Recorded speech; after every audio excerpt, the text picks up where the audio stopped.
Hi, welcome back to Elite Literary Book Group. I'm Rachel Beck, and today I'm just going to give you an introduction to the course that I'm about to upload onto YouTube. It was a course meant for just AP students.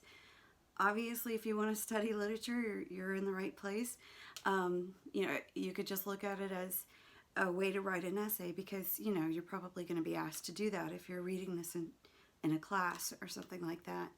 I'm a little bit younger in the other videos, so I don't look like I do today, but it's still me.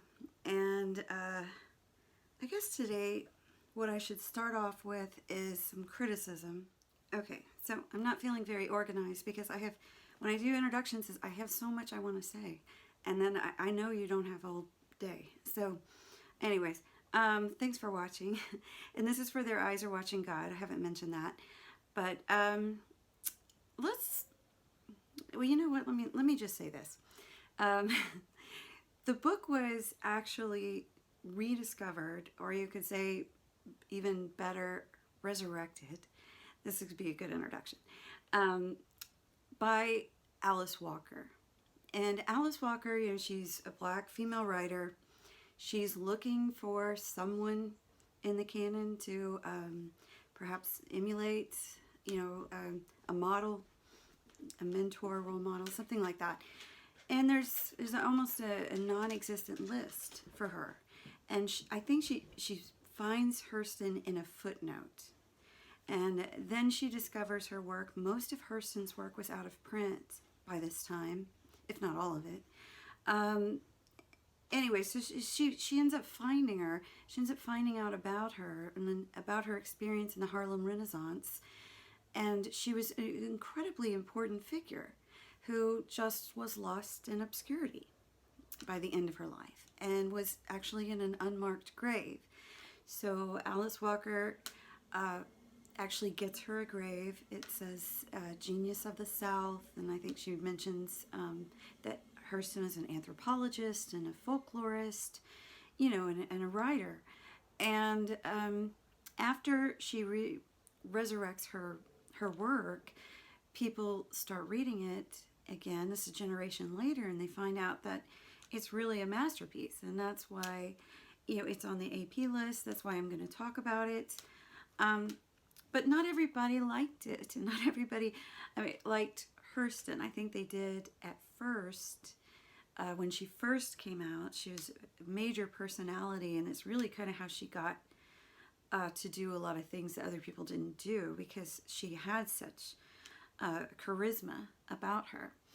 But, once you start writing, people start criticizing you. So let's see what Richard Wright has to say. And part of the reason I mention this is because I think for your introduction, you should take this criticism, maybe even the fact that her work was almost lost completely in obscurity, and use it to actually build an argument and a case for this book. Because, on the AP test, it's really the highest score. It's going to be the essay that's persuasive. It's not summarizing.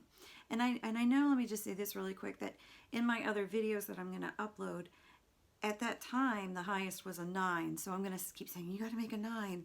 Well, if you keep shooting for that 9, even though that doesn't exist, you'll probably still make the higher score, which I think now is a 6.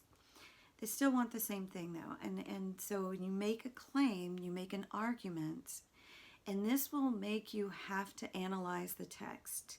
If you say something in your thesis that's absolutely obvious, like racism is bad, there's not a real argument. So, you want to be creative almost in your argument. So this is one way just to kind of like a springboard into discussion.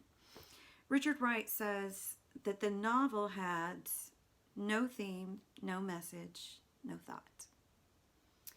And then he also stated, which this was sort of the school of thought, it wasn't just him, a lot of his contemporaries felt the same way. But he says, Hurston's characters eat and laugh and cry and work and kill. They swing like pendulum eternally in that state in narrow orbit in which America likes to see the Negro live, between laughter and tears. All right, just to address the last thing he says, between laughter and tears, I was just thinking about this today, and I thought, well, I mean, most of us want to create characters who are between laughter and tears. I mean, that's called drama, right? So, you know, right there, it's not adding up to who she is. But I think what really bothered people about Hurston's work is they thought she was stereotyping Black people. And this is in a time where, you know, the scholarship was getting competitive among Black people, and they wanted people to see them differently, you know, as they thought, I guess, if they see as more equal, then we'll be more equal, you know. And so that has to start with everything, with our art. But you also have the Harlem Renaissance going on. And this is about making it new, which is also what the modern novel was about, making it new and being allowed to express yourself freely.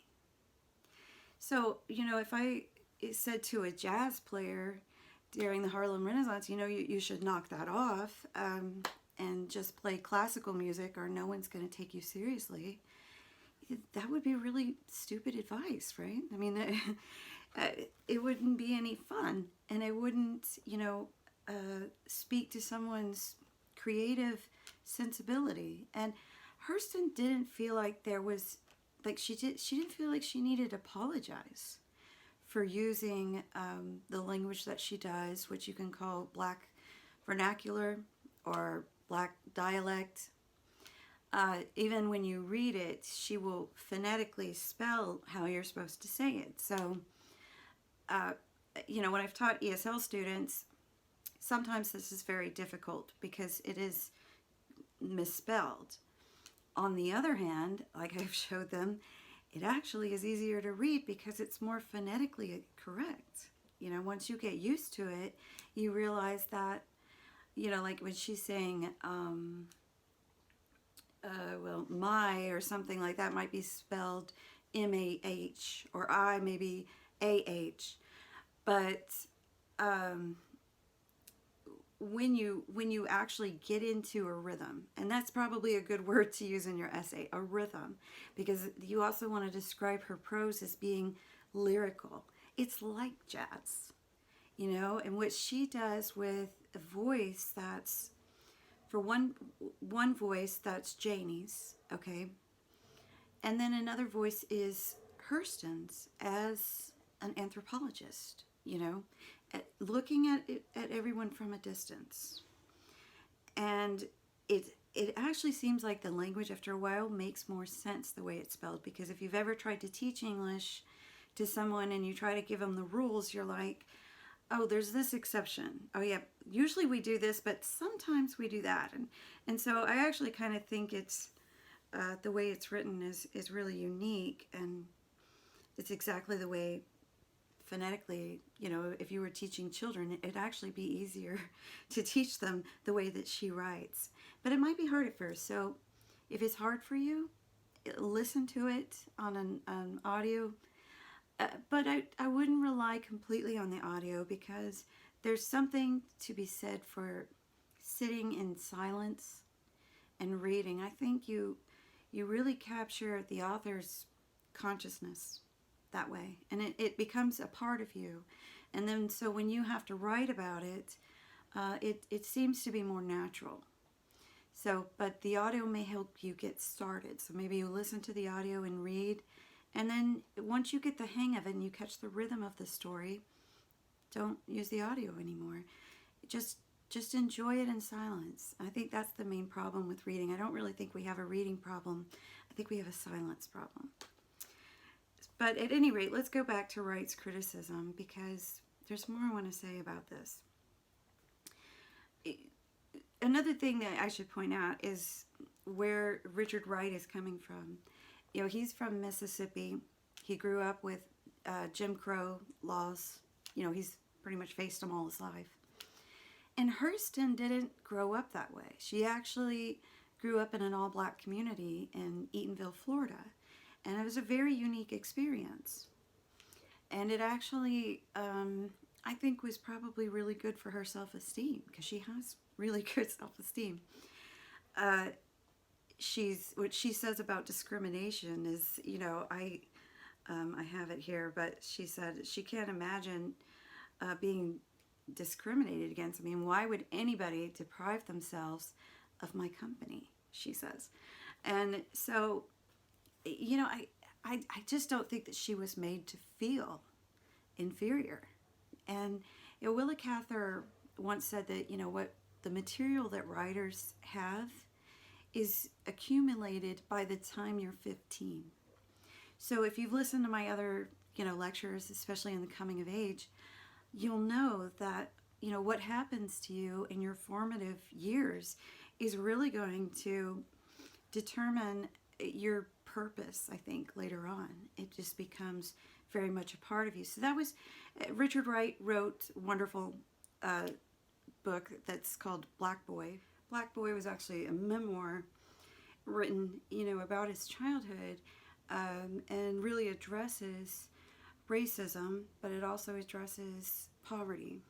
And, Hurston didn't experience racism really growing up. She did later on, but not as a child. And it's different, like, Willa Cather says, it's just, that's what happens in your formative years is really going to make the greatest impression on you, and I think the greatest impression on your work.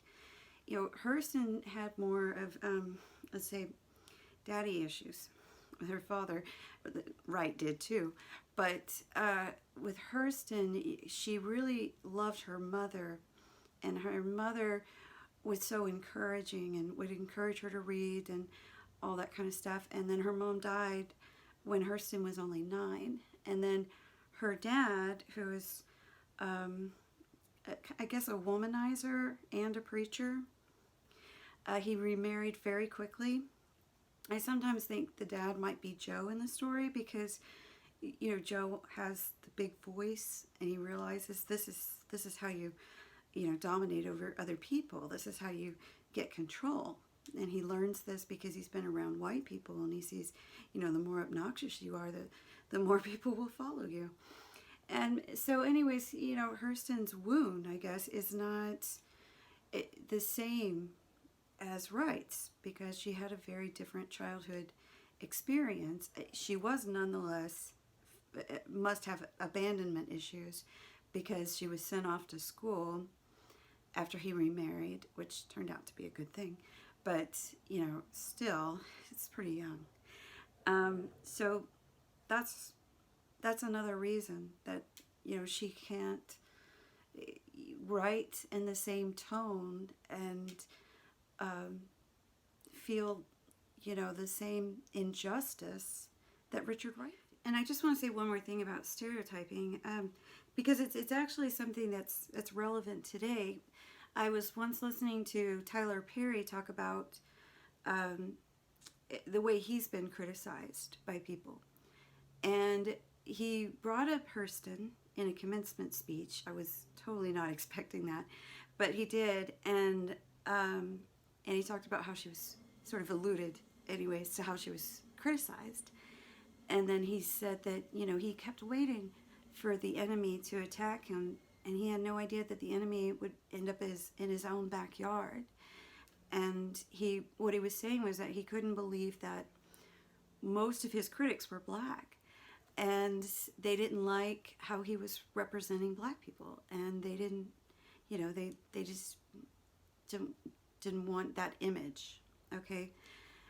But, and I mean, that's a fair argument, but it's also his creation. It's also what he experienced in life, and it's part of his comedic gifts, to come up with these characters. And if you pay close attention to Tyler Perry's shows, there's always a moral agenda. I would say even a religious one, right? in the background, you know, and he looks at it as therapy. You know, yeah, it's funny. We don't have to take ourselves that seriously.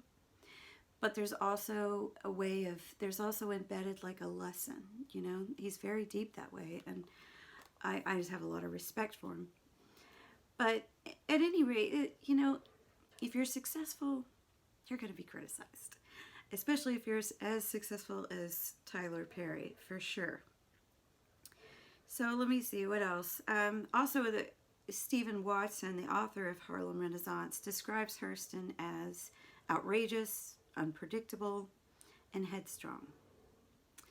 But let's go back to the idea of the book not having a theme, though, because that's not fair. There's a lot of themes in this book. I'd say one theme actually is judgment. So even though she doesn't write about, you know, the plight of racial equality, she is still talking about equality in a way. There's power struggles among everyone, even in your own community. Okay, so if you've ever been part of a team, if you've ever been on a council, even a church council, like I have in an Orthodox church council, it can be nasty. People fight and have conflicts with each other because they have power struggles. And there's always this question of dominance. And dominance comes up a lot. Power struggles, things like that. That comes up a lot on the AP test. So, you know, what about the problems of men and women? And this kind of shows you where we were at in terms of criticism, that this book is, you know, kind of a new feminist approach, especially for a black woman who Janie wants to reach self-actualization. It's a novel idea. Using that word as a modern idea. It's a novel idea, okay, that just in itself. And so to say that there is no theme for a woman who's trying to find her voice throughout the story, who's trying to be able to see herself not as being projected by her community, not as, you know, Mrs. somebody else, but who is Janie? You know, and this was a very ambitious girl that we meet in the novel. In fact, let me go to one of the quotes. So I want to show you this quote just to sort of see where the theme is.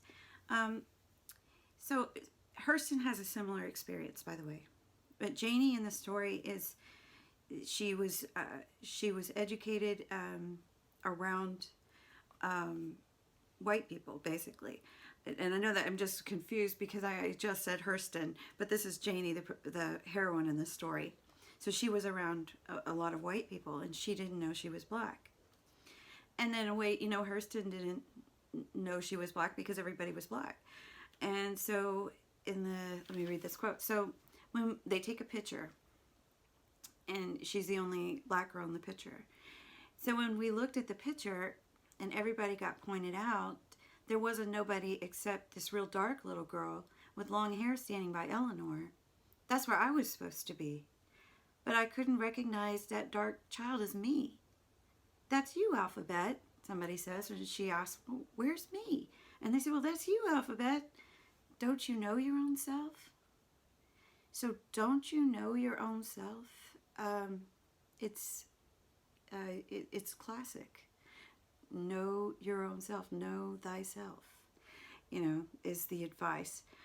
And so what she finds is that she doesn't want to live her life the way everyone else has been living, especially since she's raised by her grandmother, and her grandmother has experienced slavery and doesn't have any expectation for Janie except that you marry, you know, a man who can support you.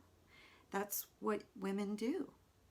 And so to say that this doesn't have, and she also says that black women in particular are the mule of the world, that somehow all the burdens get dropped back on them, whether it's from their children or their husband, and if the husband is out and disrespected and is not fulfilled in some way, then he comes home and, how is that power struggle working between him and his wife, him and his children? It's complicated. It complicates things when people are frustrated and when they're oppressed. And, those inner lives of people is what Hurston was really interested in. And I think that comes from being an anthropologist. She's not just, as she says, I'm not just interested in black people. I'm interested in everybody. I'm interested in what motivates anyone. And so what you see is, she's bringing up gender issues which haven't even been talked about. I mean, if Wright was a critic today, he wouldn't dare say that, right? So that just kind of shows you where women were, what about their rights? What about their dreams and goals? However, Hurston just becomes a little bit more of a controversial person, writer in her period. And it part of the reason is because of some of the things that she said. And I'll give you an example. She said, I'm not tragically colored. There is no great sorrow dammed up in my soul or lurking behind my eyes. I do not belong to the sobbing school of Negrohood, who hold that nature somehow has given them a low-down, dirty deal, whose feelings are all about it. No, I don't weep at the world. I'm too busy sharpening my oyster knife. This is probably even more controversial. Someone is always at my elbow reminding me that I'm the granddaughter of slaves. Slavery is the price I paid for civilization, and the choice was not mine. It is a bully adventure, and worth all I have paid through my ancestors for it. No one on earth has ever had greater chance for glory. It is thrilling to know that for any act of mine, I shall get twice as much praise or twice as much blame. And think about the theme itself of being considered, being blamed, and how she considers, how Nanny considers the black female to be the mule of the world, that she's carrying these burdens from an ancestral past too. And, also as a folklorist, I think that Hurston felt that she needed to preserve this form of storytelling. And what's interesting about Hurston's story, some people have criticized it for Janie's voice. It's not all in, her point of view. Hurston frames the novel with almost two narratives in the beginning. You have Janie telling her friend Phoebe her story, which in itself is kind of a theme, which I'll go over in the course. But then there's Hurston's voice, and at some point the two voices emerge, and that's kind of what makes it a masterpiece. It's the structure is just amazing to me. It's beautiful. But unfortunately, Hurston kind of comes to a bad end. She gets accused of molesting a couple of boys, even though it was proven that she wasn't even in the country when the allegations came, and there's no way, and the boys later admitted that they fabricated the whole thing. But there was a black newspaper that took the story and ran with it, and scandal sells. And it people were looking at her book and the way that she would write about sexuality, for instance, and say, see, that's it. And so then she was judged, just like there's a lot of judgment as one of the themes in the novel, Their Eyes Are Watching God. But she ended up at a welfare home, and she wrote a note to herself that says, I think this is just very characteristic of her. You're alive, aren't you? So as long as you have no grave, you are covered by the sky. No limits to your possibilities. The distance to heaven is the same everywhere. And this reminds me of a line of Mrs. Dalloway when she says that she hated to be this or that. Like, people are always trying to, scrutinize women and say, they're this, they're that. They're, and she said, I find myself everywhere. It's kind of echoing Walt Whitman, and she sort of is like, I think, a transcendentalist, and it is very much relying on self-reliance. So to me, it's no coincidence that her greatest work would really be about a woman finding her self-actualization, which is like the highest peak of Maslow's process, growth process. I forget what it is. I just remember that that's on top, and survival is on the bottom. But most people will stay in the survival. You have to take a journey, as she says, which I think she says this in the book, but I think she's specifically saying it to her critics. You got to go there to know there. And she goes there. So I want to leave you with this last quote. She says, I mean to live and die by my own mind. And that's exactly what she does.